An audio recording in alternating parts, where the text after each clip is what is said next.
আপনারা বারবার নির্বাচনের কথা বলছেন, মানে এই সংকট সমাধানে নির্বাচনকে আপনারা, মানে আপনাদের দলের শীর্ষ নেতা থেকে শুরু করে সবাই আপনারা বলছেন, আপনি আপনার স্ট্যাটাসেও বলছেন নির্বাচনে একটা সমাধান দেখছেন। আর অন্যদিকে একই রকম কথা যে এই সচিবালয় অগ্নিকাণ্ডের পেছনে মানে দুর্নীতি বা লুটপাটকে ধামাচাপা দেবার চেষ্টা হিসেবে দেখছেন ছাত্রদের পক্ষ থেকে যাওয়া উপদেষ্টা আসিফ আছে, সার্জিস আলম সমন্বয়ক, তিনিও এই কথা বলছেন। কিন্তু সার্জিস আলম এই কথার বাইরে তিনি, আপনি যেমন বলছেন বা আপনি যেমন সমাধান দেখছেন নির্বাচনে, তিনি বলছেন, তিনি তার স্ট্যাটাসে লিখছেন, মানে পুরোটার আমি একটা অংশ পড়ছি, নাহিদ ইসলাম, আসিফ মাহমুদ, মাহফুজ আলম ভাই বিপ্লবী ভূমিকায় অবতীর্ণ হন, পুরো বাংলাদেশ আপনাদের সঙ্গে আছে। মানে আপনি বলছেন নির্বাচনে যাবার কথা, আর ছাত্ররা বলছে বিপ্লবী ভূমিকায় অবতীর্ণ হবার কথা। পার্থক্যটা কেমন দেখেন? পার্থক্যটা আমি, তাদের স্টেটমেন্টটা তারাই ইলাবোরেট করতে পারবে। আমি মনে করি যে নির্বাচনের কথাটি আমরা যখন শুরু থেকে বলা শুরু, 5 তারিখের পরে থেকেই তো এটা আমাদের পক্ষ থেকে আসতো। কারণ বিএনপি একটি বৃহৎ রাজনৈতিক দল যারা একাধিকবার রাষ্ট্র পরিচালনা করেছে, এবং আমাদের সংগঠন কিন্তু বিশ্বব্যাপী ছড়িয়ে রয়েছে।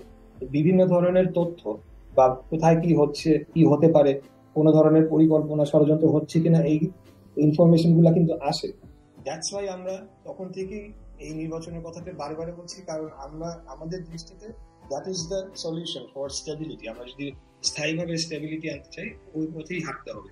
কিন্তু তখন আমাদেরকে অনেকে একটু ভিন্নভাবে জিনিসটিকে দেখেছে এবং নেগেটিভলি দেখেছে। আমরা হয়তো বা দ্রুত ক্ষমতা যাওয়ার জন্য এই বিষয়টি আনছি, কিন্তু আপনাদের মনে রাখতে হবে 16টি বছর কারা আন্দোলন করলো এবং কিভাবে আমরা মানে সর্বোচ্চ দিয়ে আমরা আন্দোলন করেছি। আমরা কিন্তু কোনো কম্প্রোমাইজে যায়নি। যদি সেই ধরনের কম্প্রোমাইজে যাওয়ার ইচ্ছা থাকতো, তাহলে কিন্তু বিএনপি বিরোধী দলে থাকতো, এত আমাদের ক্ষয়ক্ষতি, মামলা হামলা, গুমখুনের শিকার হতে হতো না। দ্যাটস ওয়াই আমি বলবো যে আমরা আমাদের ইন্টেনশনটার ব্যাপারে আর কি বলতে চাচ্ছি, ইন্টেনশন ইজ ভেরি ক্লিয়ার। আমরা দেশের প্রয়োজনই বলছি যে নির্বাচনটা দরকার, ওটার মাধ্যমেই একটা স্টেবিলিটি আসতে পারে। আর তাদের যে বক্তব্যটি রয়েছে বিপ্লবী ভূমিকা, সেটি তো আমি মনে করি যে হয়তো বা ইনস্ট্যান্ট তারা চাচ্ছে যে যারা উপদেষ্টা পরিষদে রয়েছে বা উপদেষ্টার বাইরে যারা রয়েছে, তারা চাচ্ছে যে তারা এখনই কোনো কঠোর অ্যাকশনে যাক। কারণ আমরা কিন্তু লক্ষ্য করছি যে এই সরকার সেই কঠোরতা দেখাতে পারছে না যতটুকু আমরা আশা করেছি বা জনগণ আশা করেছে। তারা সেই জায়গাতে বা সেই ডিসিশন গুলা নিতে পারছে না।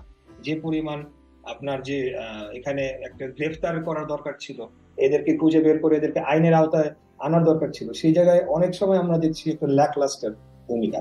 আমি মনে করি সেই ক্ষেত্রেই বলেছে বিপ্লবী ভূমিকা, এবং আপনারা এই ক্রিমিনাল যারা, এদেরকে দ্রুত আপনারা আইনের আওতায় আনার জন্য আপনারা পদক্ষেপ নিন। হবার কথা, তাই না? যে ক্রিমিনালদেরকে ধরে আইনের আওতায় আনা, এটা তো বিপ্লবী ভূমিকার কিছু নেই, এটা তো খুবই, মানে এটাই তো যৌক্তিক ভূমিকা হবার কথা। তাহলে বিপ্লবী কেন বলছেন? এখন তো যৌক্তিক একটা পরিস্থিতিতে তো আর বাংলাদেশ নেই। একটা গণ অভ্যুত্থান তো একটা যৌক্তিক ভাবে হওয়ার কথা ছিল না, যদি কিনা আওয়ামী লীগ ফ্যাসিজমের দিকে না নিয়ে যেত দেশটা। যদি তারা মাল্টি পার্টি ডেমোক্রেসিতে বিশ্বাস করত এবং নির্বাচন ব্যবস্থায় থাকতো, তাহলে তো এত কোনো কিছুই আর হওয়ার দরকার ছিল না। সো এখন পরিবর্তিত পরিস্থিতিতে পরিবর্তিত ভূমিকা রাখতে হচ্ছে, পরিবর্তিত একটা শব্দ চয়ন করতে হচ্ছে তাদের। শুধু কি শব্দ চয়নই আপনি দেখছেন? আসলে আমি এই প্রশ্নটার একটা এইরকম উদ্দেশ্য আছে যে ছাত্র বা বৈষম্য বিরোধী ছাত্র আন্দোলনের যারা সমন্বয়ক আছেন বা ছাত্র সংগঠন আছেন, তাদের সাথে বিএনপির একটা দূরত্ব, একটা দ্বৈততা বা একটা বিভেদ সৃষ্টি হচ্ছে কিনা। আমরা জানি যে বিএনপি একটা নীতিতে গিয়েছিল, আমরা গণমাধ্যমগুলোতে দেখেছি যে এই মুহূর্তে, এটি সম্ভবত সেপ্টেম্বর বা অক্টোবরের খবর, যে কোনো এই মুহূর্তে কোনো জামাত সরকার এবং ছাত্র সমন্বয়কদের সাথে বা ছাত্রদের দলের সাথে, তাদের সাথে কোনো রকম বিভেদে বা দ্বন্দ্বে যেতে চাচ্ছে না বিএনপি, এরকম একটা নীতিতে গেছিল। কিন্তু সেই নীতি থেকে বিএনপি থাকতে পারছে, সেই কৌশলটি রাখতে পারছে কিনা, কৌশলটি সামনে রাখতে পারবে কিনা? কারণ ছাত্ররা এই যে দুটি পথ আমি বলছিলাম, আপনারা বলছেন নির্বাচন, ওনারা বলছেন বিপ্লবী, আপনারা বলছেন দ্রুত নির্বাচন, ওনারা বলছেন আওয়ামী লীগের বিচার হবার আগে নির্বাচন নয়, যারা নির্বাচন চাইবে তারা শত্রু, তারা বেঈমান। এবং জাতীয় নাগরিক কমিটির আহ্বায়ক নাসিরুদ্দিন পাটোয়ারি তিনি বলেছেন বিএনপি প্রথম কিংস পার্টি, মানে এরকম একটা আমরা কারা তোমরা কারা, বাবার আগে ছেলে, ছেলের আগে বাবা ইত্যাদি নানান রকম বক্তব্য চলে আসছে, যাতে একটা দ্বৈততা লক্ষণীয় হচ্ছে। আপনি কি বলবেন, আসলে আপনাদের সেই কৌশল কি কার্যকরভাবে রাখতে পারছেন, সামনে পারবেন? অনেক লম্বা একটা প্রশ্ন, অনেকগুলো বিষয়ে চলে আসছে, অনেকগুলো উদাহরণ দিতে হবে, তা আমি সংক্ষেপে বলার চেষ্টা করি।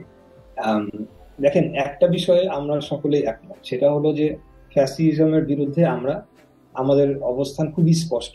এবং যখনই কোনো পরিস্থিতি, এই যে সংকটগুলা এই লাস্ট যেটা হলো, এর আগেও যত সংকট হয়েছে তখন কিন্তু আমরা সকলে সবকিছু ভুলে গিয়ে এক কাতারে আমরা মাঠে গিয়ে দাঁড়িয়েছি আওয়ামী লীগের পুনরুত্থান অর্থাৎ ফ্যাসিজমের পুনরুত্থানের বিরুদ্ধে। এর বাইরে আমরা বহুদলীয় গণতন্ত্রে বিশ্বাস করি, এখানে নানান মত থাকবে, এটি স্বাভাবিক এবং এটিকে আমরা সাদরে গ্রহণ করি।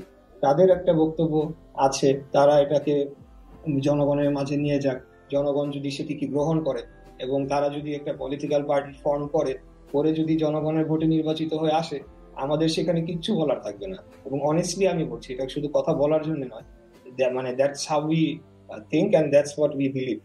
আর তাদের তাদের যে এখন যে মতাদর্শ বা তারা যে বিষয়গুলি বলার চেষ্টা করছে সেটি তাদের নিজস্ব বক্তব্য, আমাদেরও একটি বক্তব্য রয়েছে। তো সেখানে তো আমি মনে করি যে এটা বহুদলীয় গণতন্ত্রে এই ধরনের ডিবেট, এই ধরনের আলোচনা, এই ধরনের ডিফারেন্স অফ ওপিনিয়ন থাকবে, তার মধ্য দিয়ে কিন্তু আমাদেরকে এগিয়ে যেতে হবে। আর তারা যে বিচারের কথাটি বলছে, এই ব্যাপারে কি আমরা কোনোদিনও বলেছি আমরা বিচার চাই না? ডেফিনেটলি না। আমি আমি আমাদের যত রুট লেভেলের সমস্ত যারা নেতা কর্মীদের সাথে যাদের সাথেই কথা হয়, আমরা আরো বেশি ডেসপারেটলি এবং অ্যাগ্রেসিভলি চাই যে প্রত্যেকটি হত্যাকাণ্ডের বিচার হোক। কারণ আমরা সবচেয়ে বেশি সাফারার 16 বছর ধরে, যারা এই যে গুম পরিবারগুলো রয়েছে, ছাত্র নেতারা গুম হয়ে গিয়েছিল আরো প্রায় 8-10 বছর আগে, তাদের সন্তানদের তো আমরাই দেখেছি আমাদের সামনে বেড়ে উঠেছে। তাদের এই বাক্যে সবাই একমত যে সবাই বিচার চায়, কিন্তু বিচারটা কখন বা নির্বাচনটা কখন, সেই প্রশ্নে তো একটা ভিন্নতা দেখা যায়। কারণ আপনারা চাচ্ছেন ইমিডিয়েট নির্বাচন, বিএনপি স্থায়ী কমিটির সদস্য সালাউদ্দিন আহমেদ তিনি বলছেন 4 থেকে 6 মাসের মধ্যে নির্বাচন সম্ভব, ছাত্ররা বলছেন বিচার হবার আগে নির্বাচন নয়।